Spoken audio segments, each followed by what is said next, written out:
Before we begin, make sure to watch this video until the very end. Every moment counts in this tale of survival, and you won't want to miss a single detail of this harrowing journey. 1. The Fall of Haven. The city of Haven was once a beacon of hope amidst the chaos.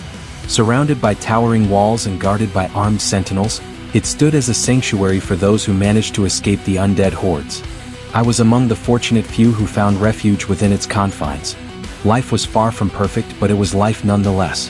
However, complacency bred vulnerability. The walls that once protected us became our prison.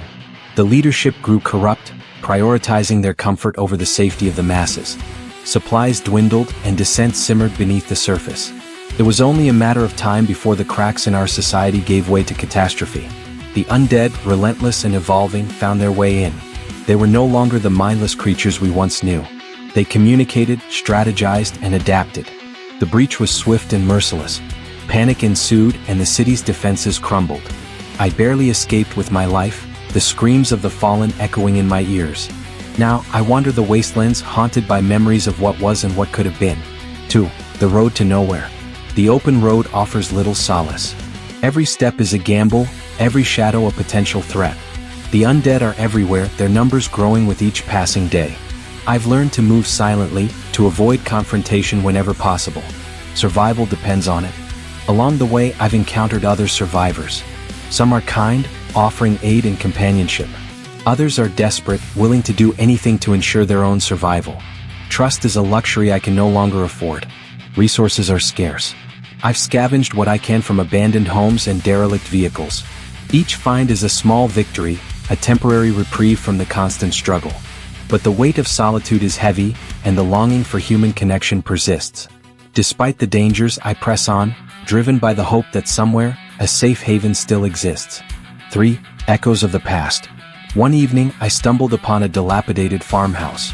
Inside, remnants of a family's life remained untouched. Photographs, children's toys, and a dining table set for a meal that was never eaten. The air was thick with the scent of decay and lost dreams. As I explored, I found a journal belonging to the family's matriarch. Her entries chronicled their attempts to survive, the joy of small victories, and the despair of mounting losses. Her final entry spoke of hope, a belief that help would come.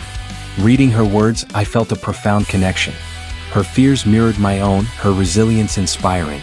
I left the farmhouse with a renewed determination, carrying the journal as a reminder of the human spirit's endurance.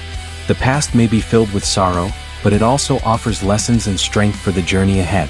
4. The Gathering Storm. Rumors of a fortified settlement reached my ears. A place called Sanctuary, said to be a bastion of hope amidst the desolation. Determined to find it, I altered my course, navigating treacherous terrain and evading the ever-present undead. Along the way, I encountered a group of survivors led by a charismatic figure named Marcus. They too sought Sanctuary and we decided to travel together.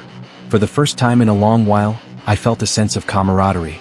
However, trust is a fragile thing.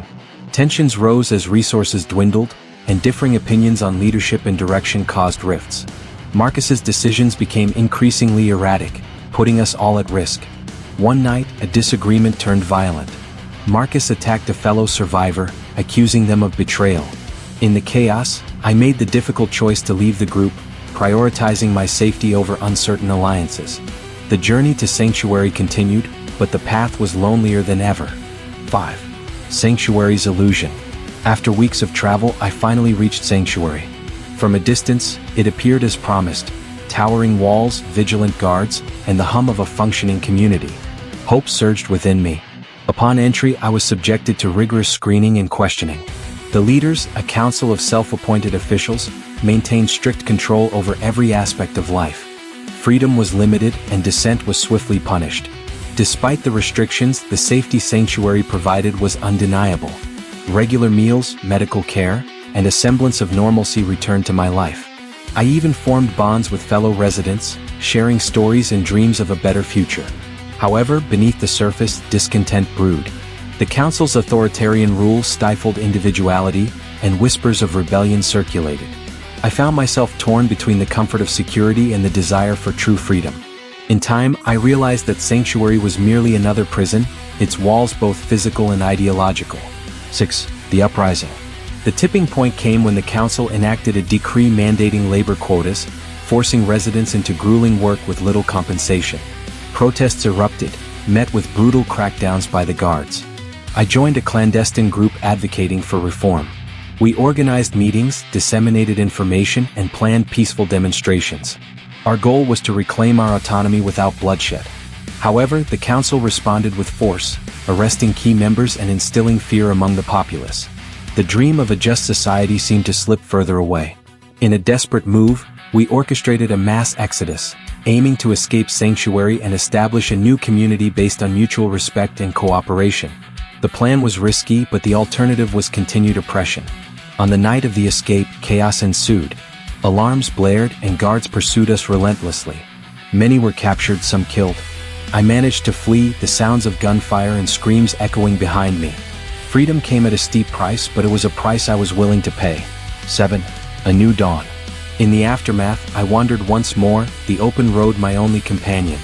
Yet, I was not the same person who had fled Haven. The experiences had hardened me, but also instilled a deeper appreciation for the resilience of the human spirit. Eventually, I encountered a small group of like-minded individuals. Together, we established a modest settlement, prioritizing empathy, cooperation, and shared responsibility. It was far from perfect, but it was ours. We cultivated the land, defended our perimeter, and welcomed those seeking refuge. The scars of the past remained, but they served as reminders of the lessons learned. In this new community, hope was not just a concept. It was a daily practice. We faced challenges, but we faced them together, united by a common purpose. The world had changed irrevocably, but amidst the ruins, we found a way to rebuild, to reclaim our humanity, and to look forward to a future shaped by our collective will. If this story resonated with you, please subscribe to our channel, activate notifications, give the video a like, leave a comment with your thoughts, and share it with others who appreciate tales of survival and resilience.